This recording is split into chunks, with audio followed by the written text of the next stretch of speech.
Recentemente eu tive uma experiência única com o Senhor. Eu tive o privilégio de passar 10 dias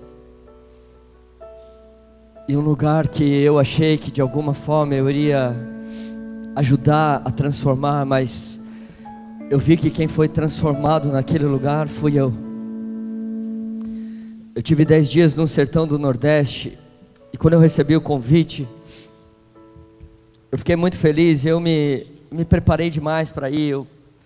Eu pensei comigo, eu vou separar alguns estudos, alguns discipulados, e vou deixar alguma coisa para que eles possam seguir, alguma coisa que os ajude a entender esse Deus que nós estamos propondo a eles. E quando eu cheguei num lugar, a primeira reunião que eu ministrei, habitualmente, a gente quando vai ministrar, a gente fala, abra sua Bíblia. E eu falei, abra sua Bíblia em capítulo tal, versículo tal, e eu vi que ninguém estava com a Bíblia.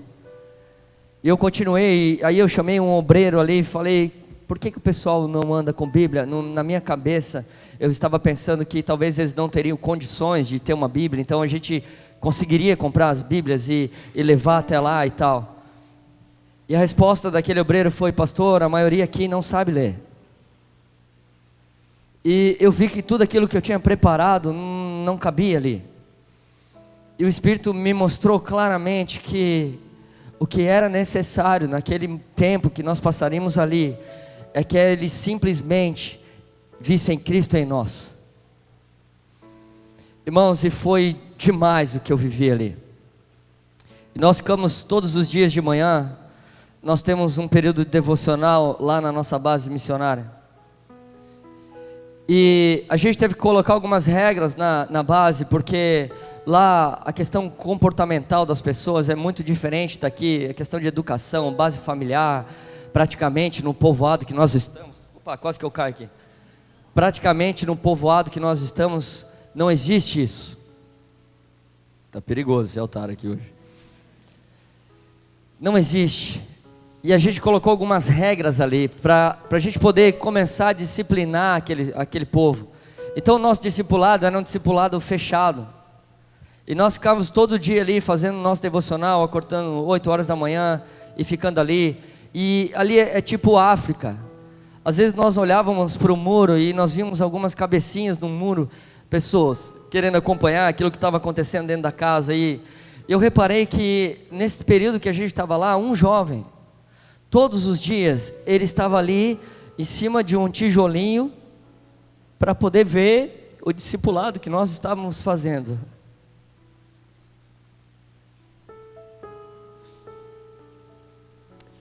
Eu vi mais sede naquele menino que em muitos lugares que eu tenho ido. E aquele menino, eu fui ver a história dele, um menino de 14, 15 anos, que você levanta a camisa, ele está todo marcado de chicote, porque lá os meninos têm um determinado tempo que eles viram penitentes. Olha o que eles são capazes de fazer por um engano. Eles colocam uma veste branca e eles saem andando de casa em casa fazendo visita, com um chicote e um ferro na ponta, e eles começam a se bater. No último dia que nós estávamos na base, eles passaram na frente da base. Eu fiquei com o estralo do chicote na minha mente até hoje. Eu apanhei com aqueles meninos. E nós perguntamos, eu chamei um e falei, cara, por que vocês fazem isso? Ele falou, não, porque meu avô fazia, o meu pai fazia, então nós fazemos. Ou seja, eles nem sabem por que eles fazem isso. Mas eu olhei e eu comecei a olhar para aquele menino, eu falei, se ele é capaz por um engano de viver isso, de se machucar por aquilo que ele está acreditando, imagina se esse menino se converter. Para eles não é difícil vir num culto com uma bermuda surrada e uma blusa de mulher, como aquele menino se vestia, porque não tinha uma blusa, uma camisa para poder se vestir.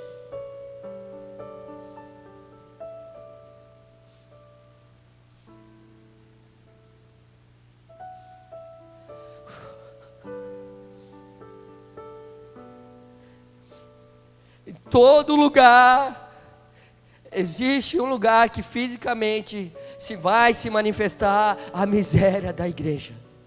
Para mim, no Brasil, é o Nordeste. Porque a miséria da igreja de hoje, ela não está na falta do dinheiro, mas no acúmulo desse dinheiro e na falta da prática de justiça.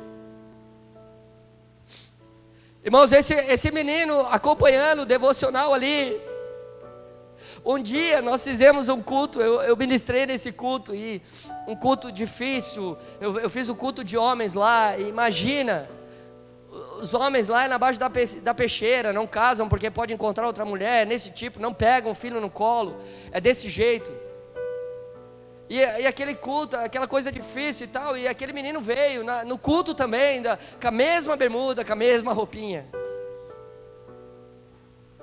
Esse menino, ele foi para casa depois da reunião, e no outro dia, no outro culto que nós fizemos, ele chega, e ele nos procurou para dar um testemunho, e ele falou: olha, aconteceu uma coisa ontem, quando eu cheguei em casa, eu estava em casa, e eu comecei a sentir algo diferente, eu comecei a sentir a presença desse Deus que vocês tanto falam, eu senti, eu fui tocado na minha casa, eu vim aqui, porque eu queria saber como é que faz para aceitar Jesus. Eu chorei demais, porque eu falei, que coisa linda isso, uma manifestação em casa, um menino com histórico completamente complicado, mas em casa, pela manifestação da glória de Deus, ele resolve entregar a sua vida para Jesus. Eu e o Gessé, nós ficamos doidos. Eu fui na minha mala, comecei a arrancar roupa, o Gessé arrancou roupa também, a gente fez uma muda. Hoje ele é um dos obreiros da nossa casa, cara. Nós contratamos ele, e nós vamos cuidar desse menino, nós vamos cuidar dele. E às vezes eu fico pensando, irmãos, porque parece que a gente acostumou com uma rotina, diz a verdade, não parece? Parece que as coisas não acontecem mais como antigamente aconteciam. Parece que de repente a igreja, eu não falo da Prisco, por favor, eu não prego para a igreja local, mas parece que a igreja do Senhor parece que tem perdido a sua identidade, tem deixado passar algumas coisas, não tem percebido algumas coisas que o Senhor está querendo que ela entenda. E eu quero falar um pouquinho disso nessa noite, se o Senhor permitir, em nome de Jesus. Eu estou muito alegre de estar aqui, irmãos, embora eu estou bem quebrantado, porque, cara, eu estou vivendo uns dias meio doido, mas eu estou muito feliz, eu agradeço o convite demais. Eu cheguei de Goiás hoje 2h pouco da tarde, o Maninho foi me pegar no aeroporto, e a minha vida tem sido assim agora, tem sido um pouco intenso, mas glória a Deus, é um tempo novo, eu tenho entendido isso, é um tempo diferente. Abra sua Bíblia comigo em João, capítulo 1.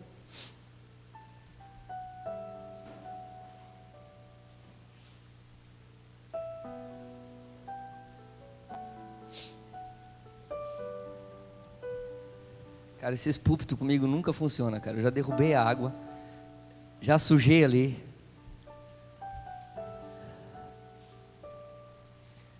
Eu tenho que me comportar aqui, irmão, eu estou sob pressão, a minha esposa está de olho em mim.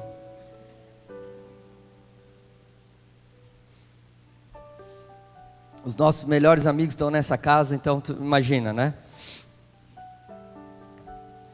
João 1, versículo 19 ao 28. Porém, eu vou ler em partes. A gente vai ler todo o texto, mas eu vou ler, pausar, falar, pausar, voltar. Vai ficar meio louco, mas no final fica pior, tá? Aleluia. A palavra diz, João 1, todo mundo achou? Amém? Quem não achou, diga estudo bíblico. Sabe o que eu descobri, irmão? Tem um livro das revelações, para quem não acha capítulo, deixa eu te dar uma dica.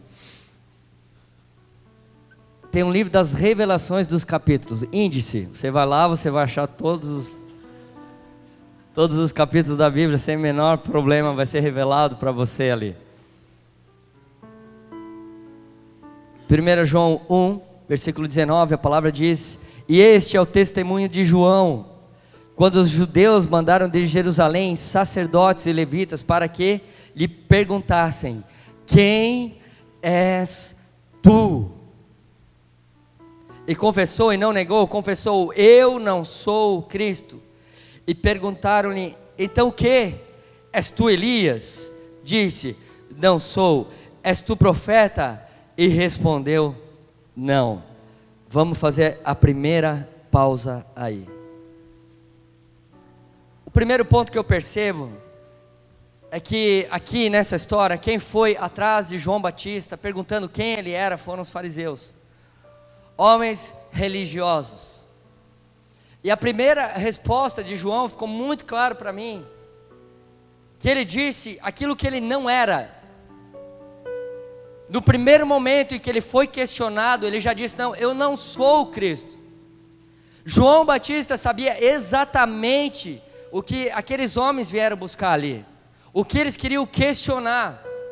Mas para você entender a sua identidade, para você poder falar não para aquilo que você não é, a sua identidade tem que estar muito clara. Aquilo que Deus tem para a sua vida tem que estar muito claro.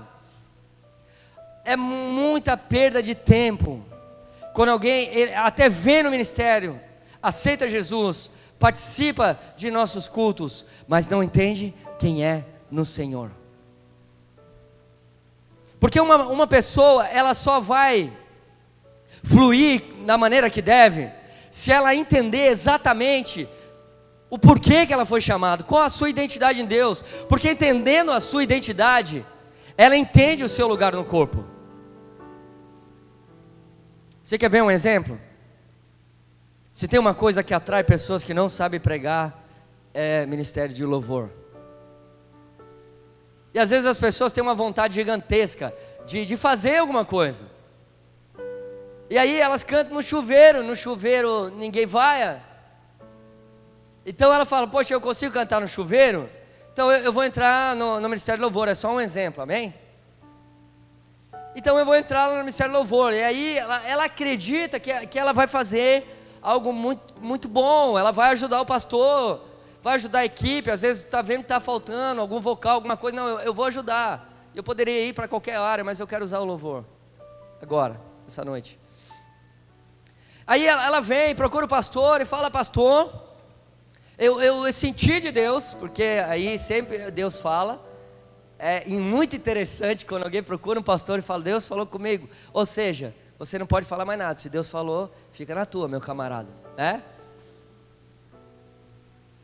Aí procura o pastor: pastor, Deus falou comigo e tal. E eu senti uma direção de Deus de estar no louvor. Cara, pastor, ele é aquele cara que ele quer as ovelhinhas perto. Então ele vai falar: não, então tá bom, vai lá. Aí ele passa a bomba pro líder de louvor: não, vai lá, procura o líder de louvor. Isso não acontece aqui em Itajaí. E aí vai lá, participa dos ensaios e vamos ver como é que vai ser. Aí o camarada vem e ele vai lá e procura o líder do louvor fala: poxa, ele olha que está faltando gente. Fala: não, beleza, vem no nosso ensaio então. Você conhece tal música? Não, não conheço. Você conhece outro? Não, não conheço. Você conhece outro também? Não conheço. Não, então faz assim, nós vamos gravar um pendrive. Aí você vai para casa, você ouve. Depois você vem no ensaio e canta. E o irmão está empolgado, porque agora ele já sabe que ele recebeu o convite. Ele já chega em casa contando para a família inteira: não, eu estou no ministério de louvor da igreja, aleluia, glória a Deus. Confirmação do Senhor, deu tudo certo. Aí finalmente ele chega no ministério de louvor e ele vai cantar no ensaio uma canção. E o pastor descobre que tem que fazer seguro para os vidros da igreja. Aí quando o camarada abre a boca, há uma voz completamente desafinada, não tem menor aptidão para aquilo. E aí o líder, ele tem algo na mão ali, porque ele vai tomar cuidado com aquela vida, mas ele tem um problema, ele precisa dizer a verdade. Só que alguns líderes, eles perderam o senso da verdade nesse sentido. E às vezes mantém a pessoa numa posição que ela não foi chamada para estar ali. E por ela não ser chamada para estar ali, a pessoa não está tendo vida, ela está morrendo ali. Então o posicionamento é falar a verdade, irmão. Olha só, amém, nós amamos o seu coração, você quis ajudar de alguma maneira, que legal, que bênção, mas entenda uma coisa, Deus quer te usar em outra área, irmão, e dá uma direção para aquela pessoa, e coloca ela na identidade que ela recebeu do Senhor, naquilo que ela foi chamada para fazer. Não adianta, quantas vezes, irmãos, a gente viu um tempo no Brasil que era assim, eu era um evangelista, o evangelista é aquele camarada que ele vai enxergar da janela para fora, então ele está sempre pensando na rua, aí ele fala, não, como que o pastor que está pensando da janela para dentro, que o pastor pensa da janela para dentro, como que o pastor não pode ver que há pessoas morrendo lá fora, mas ele é o evangelista, o pastor está pensando em cuidar daqueles que vêm. Não, mas eu não concordo com essa visão do pastor. Eu não concordo com isso que o pastor está vivendo. Não, aí ele começa a pegar e ir numa meia dúzia de gente e falar, não, gente, tem gente morrendo lá. Daqui a pouco tem gente concordando com o camarada, não, tem gente morrendo mesmo, nós precisamos para fora. Aí o camarada de repente ele vê, isso aconteceu demais. Ele, não, eu vou abrir uma igreja. Aí abre a igreja dos evangelistas. A igreja dos evangelistas, todo mundo é capaz de botar o nariz de palhaço, sair na rua, é tranquilo, rua, mas é uma igreja cheia de pecado, porque não tem um pastor para tratar das ovelhas. E aí temos um problema, e às vezes acontece isso com o mestre. O camarada olha e fala para o pastor, como que o pastor não pensa em ter uma sala de aula? Para o mestre é um absurdo não ter uma sala de aula. Aí quando ele resolve montar uma igreja de mestres, fica uma coisa chata, que é aquela coisa em cima de letra. Eu não estou falando da letra que mata, porque alguns acham que a letra que mata é o estudo. Não, irmãos, a Bíblia quando fala dessa letra que mata, ela está dizendo a letra da lei. A lei mata e o Espírito vivifica, não o estudo bíblico, por favor, vamos entender isso direito. Mas às vezes o camarada ele não percebe, por quê? E irmãos, e a pior coisa que nós podemos fazer é pegar um camarada que ele é um evangelista, ele recebeu essa característica do Senhor, e eu coloco ele para pastorear. Ou eu pego esse camarada e coloco ele num papel de mestre, ou apóstolo. Aí ele vai começar a viajar, lidar com um monte de ministério, com um monte de pastores, com um monte de problema, mas ele não tem chamado para isso, ele não consegue aguentar, ele não foi forjado para aquilo. Então, quando uma pessoa não entende que ela é em Deus, é muito complicado, porque ela não sabe para onde se mover. Isso precisa ficar muito claro, porque os fariseus quando foram a João, eles foram lá procurando uma identidade. Aí eles falaram, és tu Elias? Oferecendo uma identidade a ele. E ele falou, não. Então quem és tu? Agora se eu virar essa pergunta para você nessa noite, se eu chegar para você e perguntar quem você é, qual é o seu chamado? Para que o Senhor te chamou? Você vai ter a resposta clara. E se eu chegasse para você e falasse assim, de repente, oferecendo alguma coisa, não irmão, você tem um chamado para tal coisa, eu preciso que você vá servir a igreja nesse ponto, você aceitaria ou diria não, porque entende qual é a sua identidade? Você percebe, irmãos, como é perigoso isso? Porque tem muita gente que age pelo coração, e não pela sabedoria, e o coração do homem, ele é enganoso. E aí eu preciso consultar a Deus. Isso aconteceu muito claro na vida de Davi e na vida de Salomão. Davi era um homem segundo o coração de Deus, amém? E qual foi a última coisa que Davi teve no seu coração antes de morrer? Qual foi o desejo que estava no coração de Davi? Construir um templo, edificar um templo. Vamos pensar profeticamente. Quem é o templo hoje? Eu e você, somos nós. Mas Deus não permite, porque havia muito sangue nas mãos de Davi. E tem uma coisinha mais ali.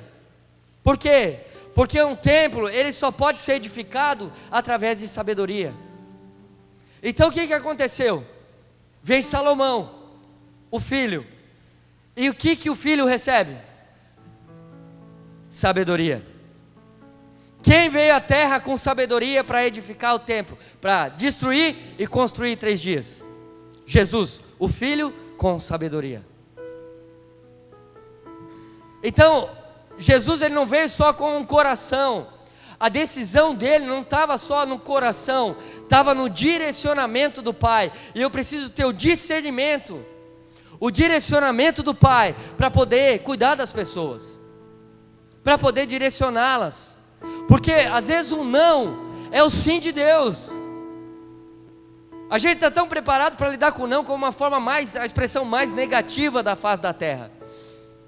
Mas em Deus tudo é diferente. Diga para o seu irmão do seu lado: em Deus tudo é diferente. No Senhor tudo é diferente.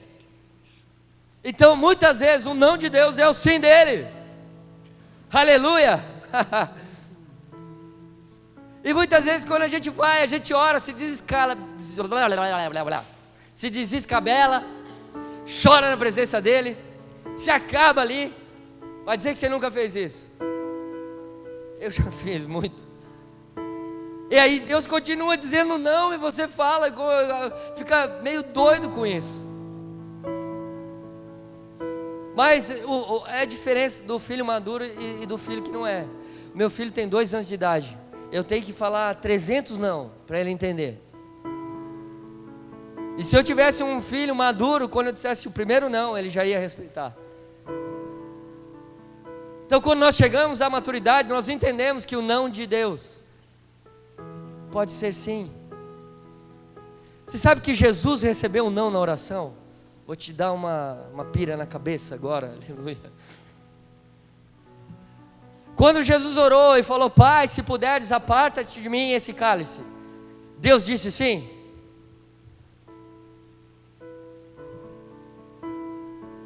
Porque naquele momento ele agiu só com o seu próprio coração, e o que ele pediu era para benefício próprio, e até o que Jesus pediu para benefício próprio foi negado.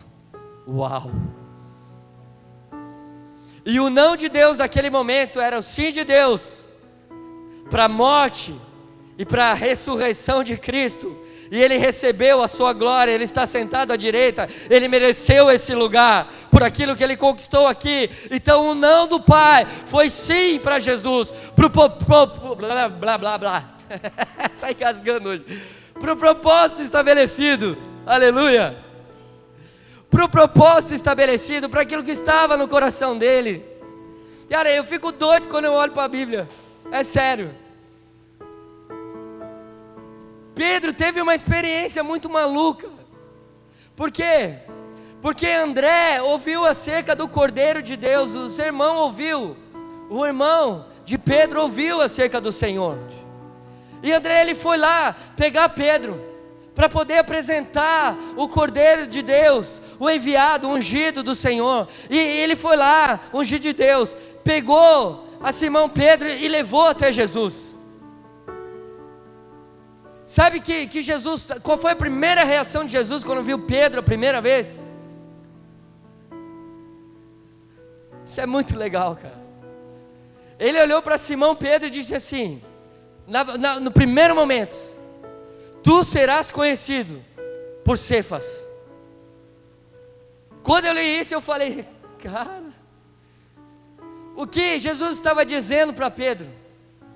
Simão significava inconstante. O nome de Pedro era Simão Pedro. Quando Jesus chama ele de Cefas, ele está dizendo: você será conhecido como Pedro apenas. Então o que Jesus viu ali? Simão, ele era um cara inconstante. Se você estudar a Bíblia, você vai ver quantas vezes Pedro deu trabalho para Jesus. Mas não era a forma com que Jesus via ele. Jesus olhou: não, você será Cefas. Você não vai ser mais inconstante, você vai ser uma pequena rocha, uma pedra.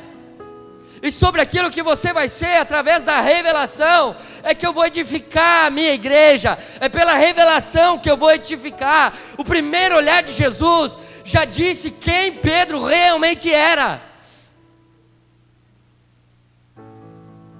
O primeiro olhar de Jesus para você também expressa aquilo que você é nele. E com isso não adianta teimar.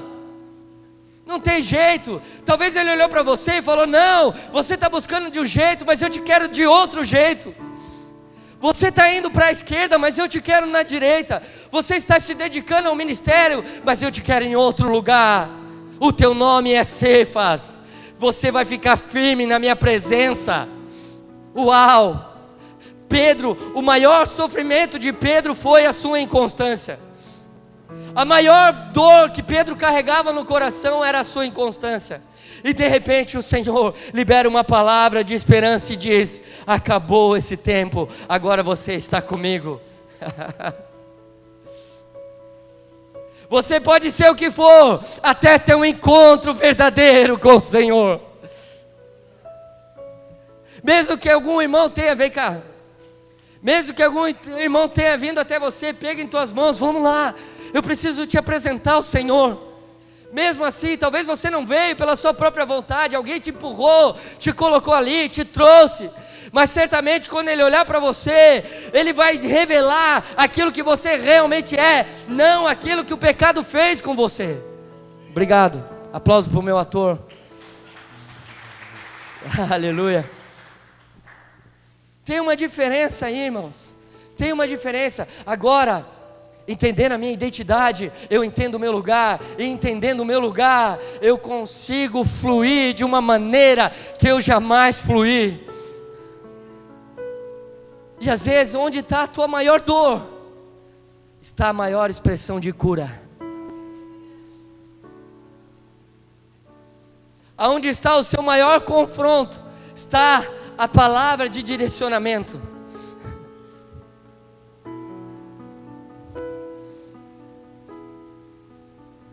A melhor coisa que Deus fez comigo foi me tirar de trás de uma bateria, irmãos. E olha que para mim foi difícil, muito difícil. Eu amava o que eu fazia, e um dia o Senhor falou: eu não te quero aí. E eu comecei a entender qual era a minha identidade, aquilo que eu devia buscar, e o Senhor, Ele só pegou e me colocou no lugar certo.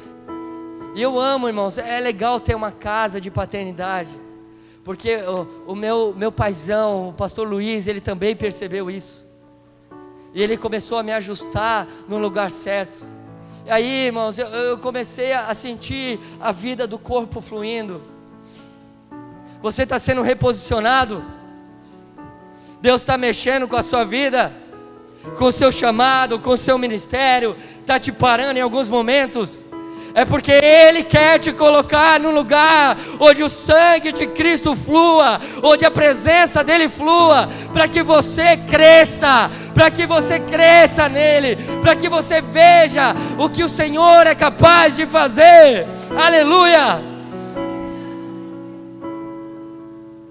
Por isso que a religião é perita em querer colocar uma identidade nas pessoas. É capaz até de gerar pessoas com o mesmo jeito, o mesmo tipo de voz. Por isso, porque se ocupar a pessoa num lugar errado, mesmo dentro da igreja, a pessoa está morrendo e o diabo está satisfeito com isso. O diabo está satisfeito. E nós precisamos ter o zelo pelas coisas de Deus. Eu já vou voltar onde nós estávamos lendo. Maninho, pega uma água para mim. Deixa eu ler um negócio com vocês aqui. Abra comigo em 2 Coríntios 11. Nós já voltamos para lá, só quero dar um pulinho aqui e já volto.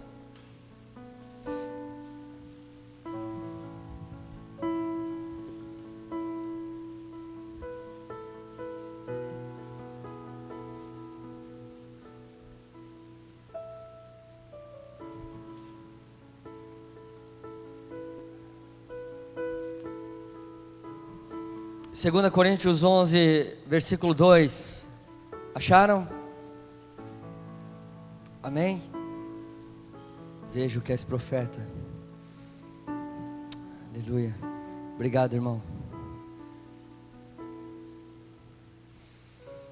Versículo 2, a palavra diz: pois tenho verdadeiro ciúme de vós, e esse zelo vem de Deus, pois vos consagrei em casamento ao único esposo, que é Cristo, a fim de vos apresentar a Ele como virgem pura. Eu vou ler só até aqui, tá bom? Obrigado.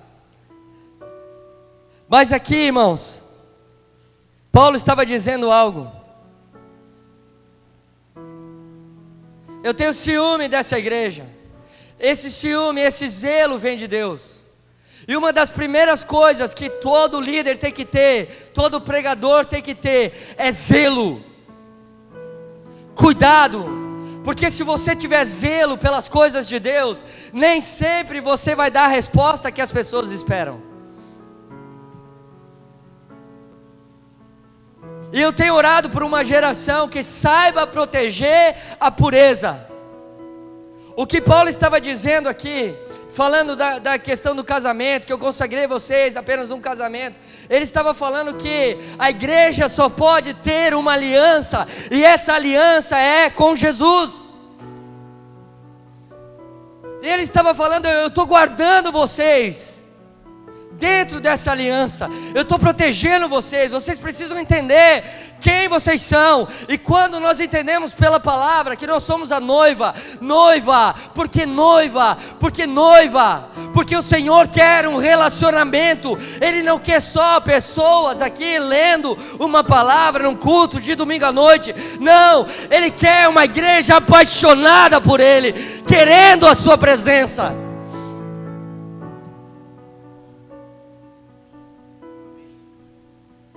Querendo estar com Ele. Quem é casado sabe disso. Sabe disso. Para mim é uma luta ficar longe da Denise. É complicado. Eu a amo. Eu sei que meu papel é dar minha vida por ela. Ela é meu principal objetivo. Principal objetivo. E eu sei esse amor que eu tenho pela minha esposa. Eu consigo imaginar isso muito maior, que é o amor de Deus pela sua igreja. Agora nós não podemos ter medo de reposicionar as pessoas. Precisamos defender o zelo da pureza com todas as nossas forças, com todas as armas. Fazer com que as pessoas entendam quem elas são, entendam o lugar delas. Mas por perder o zelo, as pessoas têm perdido a pureza. Por não termos mais líderes zelosos, a impureza às vezes entra e permanece, não é tratado, as pessoas não permitem mais. Nós estamos na era do individualismo, onde o eu fala muito mais alto. Não, quem é ele para me dizer isso? Quem ele pensa que é para dizer isso? Não, esse cara se acha demais. Zelo. Precisamos trazer de volta zelo, o temor pelas coisas de Deus, o temor. Colocar isso para dentro e defender a pureza, para entendermos quem de fato nós somos em Deus. Sem pureza, não é possível entendermos quem nós somos, porque sem pureza, nós perdemos o contato com Deus, nós não conseguimos nos relacionar como noiva, não conseguimos. Vamos continuar a nossa leitura?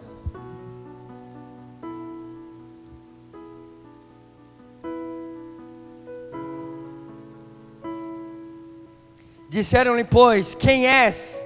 Para que demos resposta àqueles que nos enviaram. O que dizes de ti mesmo? Eu voltei lá para João 1, desculpa. Volta lá, irmão.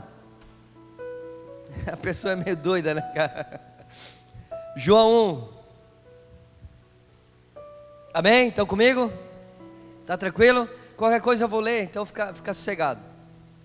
Vou ler de novo ali, tá? Disseram-lhe, pois, quem és? Para que demos resposta àquele que nos enviaram. O que dizes de ti mesmo? Olha a resposta de João Batista. Disse: eu sou a voz do que clama no deserto. Endireitai o caminho do Senhor, como disse o profeta Isaías. Agora pensa. Os caras foram lá para entender quem era João Batista. Por quê, irmãos? Por que o interesse dos fariseus? Por que o interesse dos religiosos? Porque eles queriam saber quem João Batista era, um homem no meio do deserto. Por quê? Estudos dizem que João Batista chegava a batizar cerca de 5.000 homens por dia. E sabe o que aconteceu ali? Há 400 anos, Deus não usava um profeta para falar com Israel. E eles estavam lá, com a sua sinagoga muito bem instaladinha, com cada um no seu cargo bonitinho, passando pela escola de Talmidim, sendo considerado pela sociedade, porque só se formava como um fariseu aquele que também era um intelectual, senão voltava para sua casa e continuava servindo os pais, aprendendo a profissão dos pais. Era aqueles que se destacavam, que viravam os fariseus. Era aqueles que eram mais dedicados àquilo que faziam. Esses homens eram orgulhosos demais. Mas o que aconteceu ali? João Batista, ele ouviu a voz de Deus no silêncio. Ele entendeu o que Deus dizia através do silêncio. Porque um homem de Deus, até o silêncio de Deus fala com ele. Até quando o Senhor não fala, ele entende o que Deus está dizendo. E João Batista entendeu que o silêncio de Deus dizia: arrependei-vos. Arrependei-vos. E ele codificou essa mensagem dos céus. E ele então foi ao deserto. E quando ele disse ali: eu sou a voz do que clama no deserto, ele estava dizendo: eu fui para onde Deus levantou um clamor, e eu fui ser voz desse clamor. Eu fui no lugar que Ele escolheu para se manifestar, e foi fora do lugar que vocês prepararam, porque vocês não entenderam o silêncio de Deus. Vocês não se renderam, não se arrependeram, não mudaram de vida. Então eu procurei esse lugar para poder ser voz.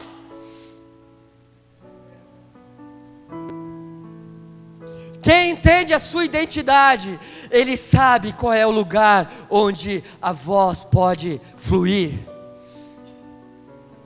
Ele entende onde ele deve pisar para que o clamor volte, para que a voz de Deus volte. Ele sabe onde ele deve ir.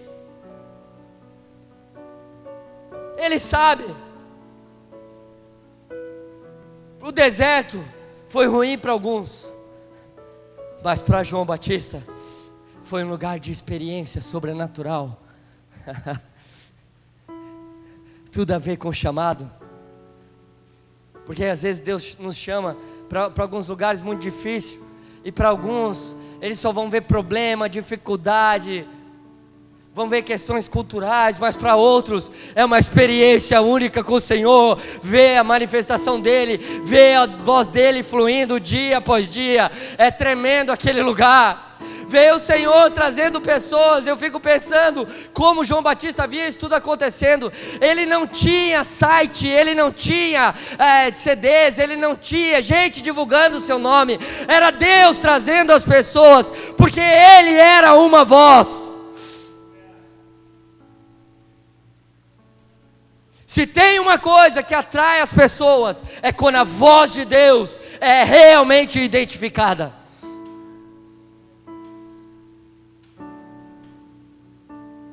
E a voz de Deus não tem um único dono. Eles entenderam isso quando a filha de Herodias fez aquela dancinha sensual e pediu a cabeça de João Batista. Eles entenderam uma coisa, que a voz não poderia ser calada, mesmo arrancando a cabeça do profeta. Quando João Batista perdeu sua cabeça, a voz de Deus continuou ecoando por gerações, gerações, gerações, gerações, gerações, e ainda ecoa até hoje. Mas imagina se ele não entendesse quem ele era. João Batista foi profetizado, assim como Jesus foi profetizado, assim como você foi profetizado.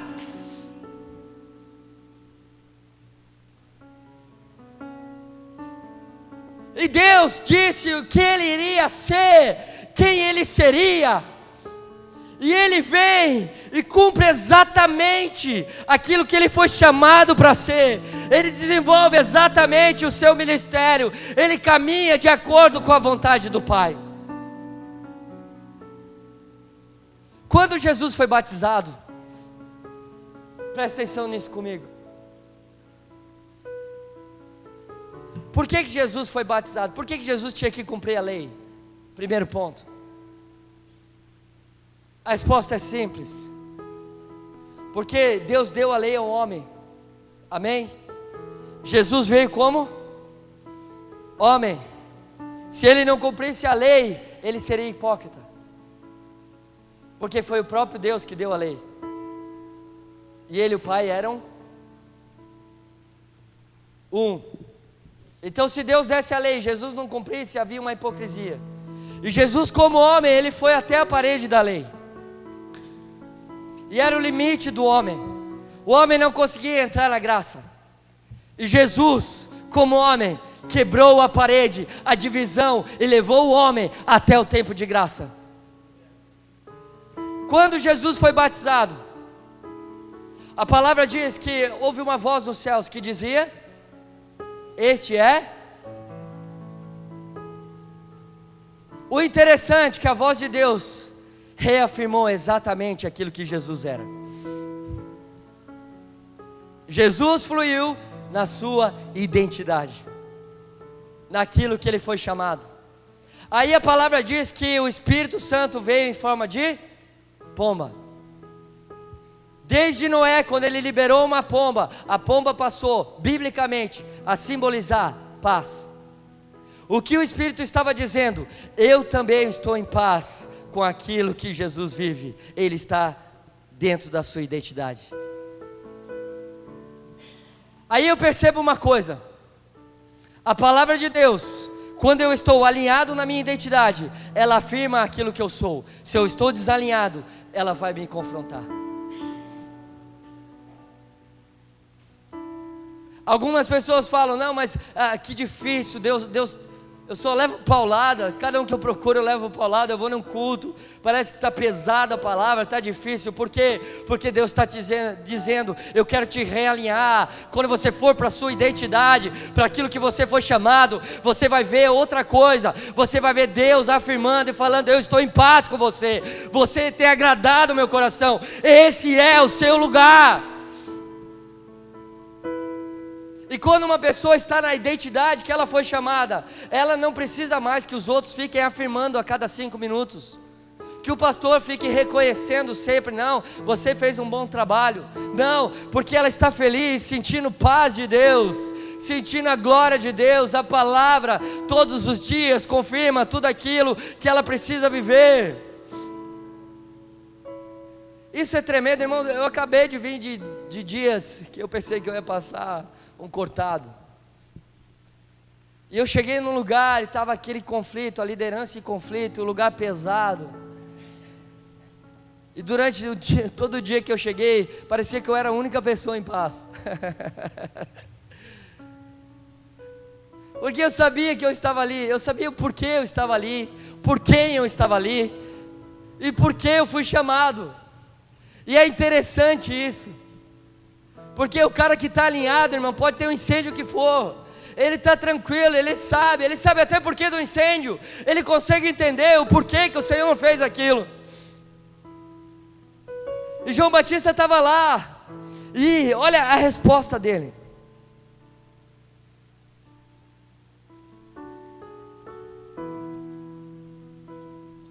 E os que tinham sido enviados eram dos fariseus e perguntaram-lhe, disseram: por que batizas, pois, se tu não és o Cristo, nem Elias, nem profeta? E João respondeu-lhes dizendo, olha a resposta: eu batizo com água.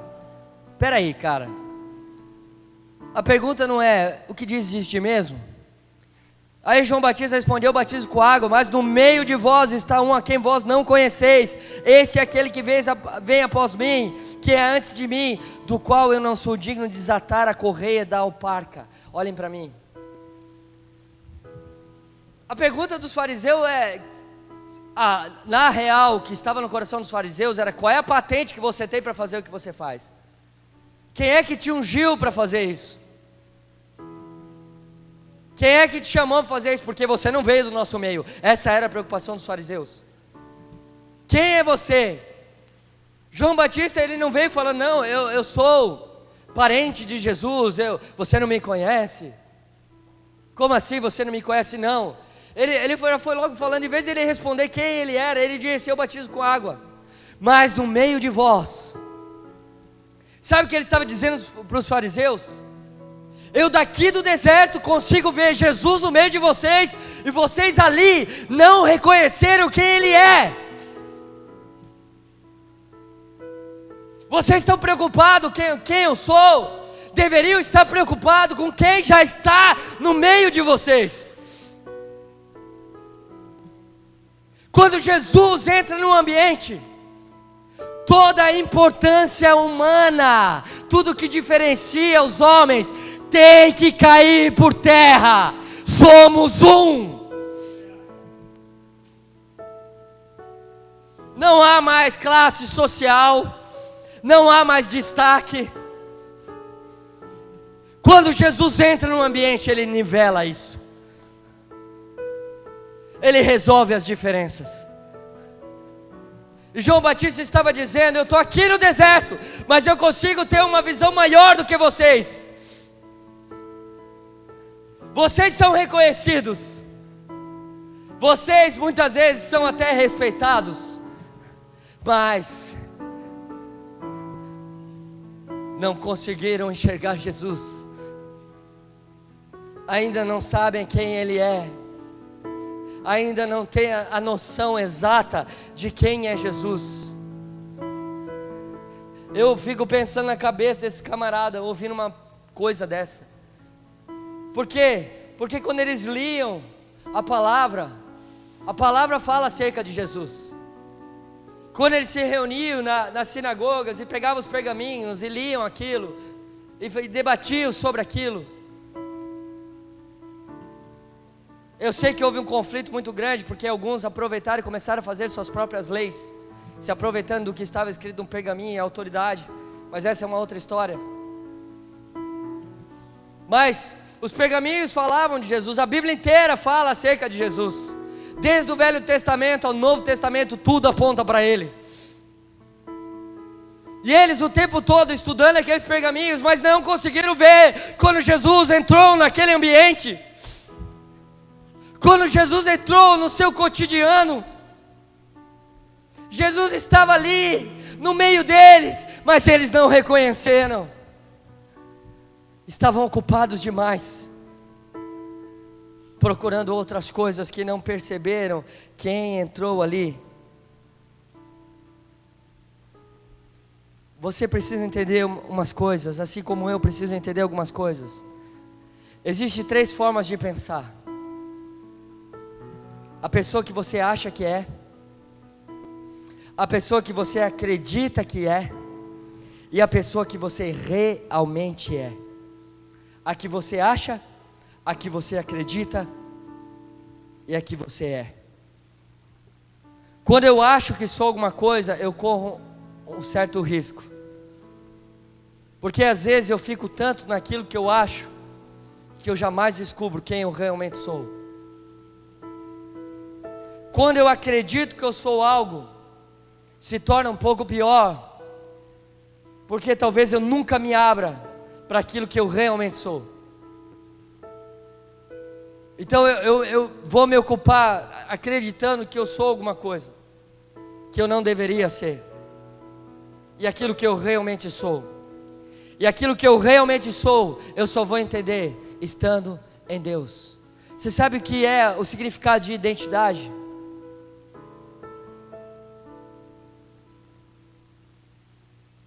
Identidade, a palavra identidade no original significa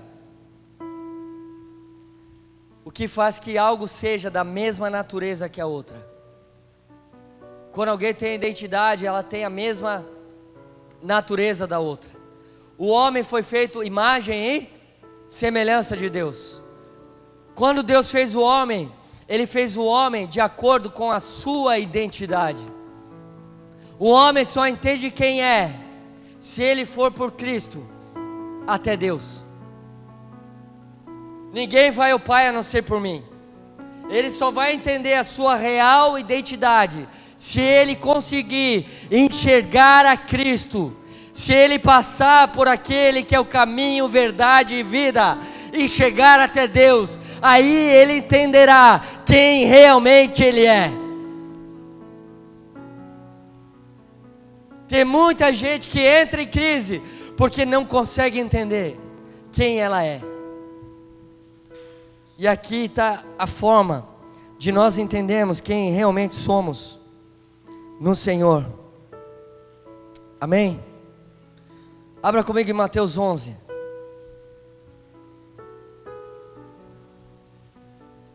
Alguém tem horas?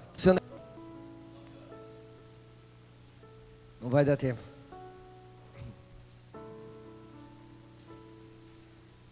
Mas amém. Vamos ler esse versículo. Eu já estou caminhando para o final, amém? Mateus capítulo 11, versículo 13. A palavra diz: porque todos os profetas e a lei profetizaram até quem? Todos os profetas e a lei profetizaram até João. Olhem para mim. Nós lemos sobre João Batista no Novo Testamento. Porém, ele era um profeta do Velho Testamento. O que torna a vida de João Batista, ele foi um contemporâneo de Jesus. Esse entendimento torna a vida de João Batista muito precioso para mim e para você. Eu vou te explicar por quê. Porque esse foi o único momento que nós vemos dois homens alinhados, mas cada um deles representava uma aliança diferente. Alguns dizem que João Batista perdeu a cabeça, porque ele, em vez de ficar preparando o caminho do Senhor, foi denunciar um casamento. Eu digo um pouco além disso. Isso também está correto, mas eu vou dar 2 passos além disso. João Batista perdeu a cabeça, ele foi preso e até ele ficou meio indignado de estar preso ali, mas porque a aliança que ele representava precisava sair de cena. E perder a cabeça fala de perder a autoridade. A lei estava perdendo a autoridade, porque a graça estava vindo através de Cristo. Só que eu percebo uma coisa aqui. Existem momentos da nossa vida que alianças vão estar diante de nós. E às vezes nós identificamos a pessoa e falamos: não, esse cara até ontem ele foi voz de Deus. Hoje ele é uma aliança, um modelo que precisa cair por terra. Você consegue entender isso no teu espírito? Ontem ele estava batizando não sei quantas mil almas, mas hoje mudou o propósito. O que ele representava precisava ser mudado ali. Preste atenção quando o Senhor te coloca em lugares que oferecem várias alianças. Porque a única aliança que pode permanecer na sua vida é uma aliança com Cristo. Nada substitui a aliança com Cristo. E eu vou tomar uma liberdade aqui, afinal de contas, vocês têm a cobertura do nosso ministério também, somos um, amém? Nem a aliança com o Evan pode substituir a aliança que vocês têm com Cristo. Eu estou nesse lugar, eu posso dizer isso. Não há aliança com homem algum que substitua a aliança com Cristo. Não há. A primeira aliança que você deve se preocupar é com a sua aliança com o Senhor. Porque se você entender esse nível de aliança que o Senhor pede, você vai entender o que é ser noiva. E você realmente vai passar por um processo de preparo para que um dia Ele venha te buscar e diga: vem, amada minha, noiva minha, pomba minha. Se tem uma coisa que nós precisamos defender, é a nossa aliança com Cristo. Recentemente, eu estava conversando com um pastor de Dallas, dos Estados Unidos. E eu estava conversando com algumas coisas nos Estados Unidos têm me preocupado muito. Que se tem uma coisa que atinge o Brasil, o que acontece nos Estados Unidos. E alguns lugares do mundo, economicamente, obviamente. Mas estou falando de questões espirituais. A maioria dos livros que você compra lá na lojinha evangélica são de pessoas que moram nos Estados Unidos. Estou certo ou estou errado? Então eles nos atingem. E eu fico muito preocupado. E eu falei: pastor, cara, como é que está lá? Está difícil, tem muita frieza, como é que está? Uma nação que a proposta era evangelizar o mundo e que fez muito, inclusive por nós. Eu louvo a Deus pelos Estados Unidos. E ele disse: não, ainda há ministérios muito grandes, o problema é que nem sempre as pessoas vêm por causa de Cristo. E eu fiquei com aquilo preocupado no meu espírito.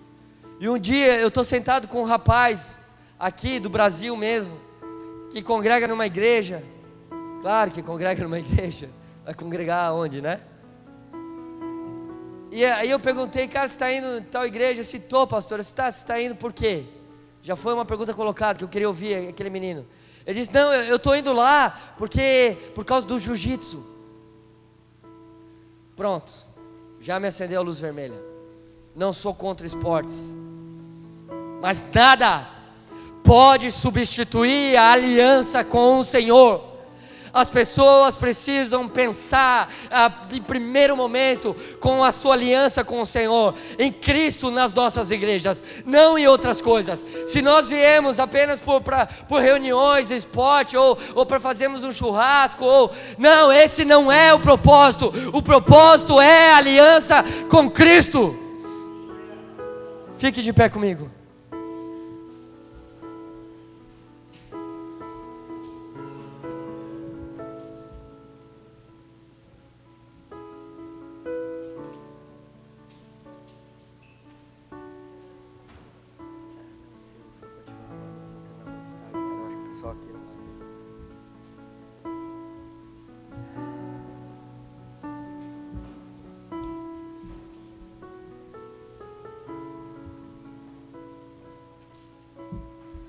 Curva a sua cabeça e ora ao Senhor.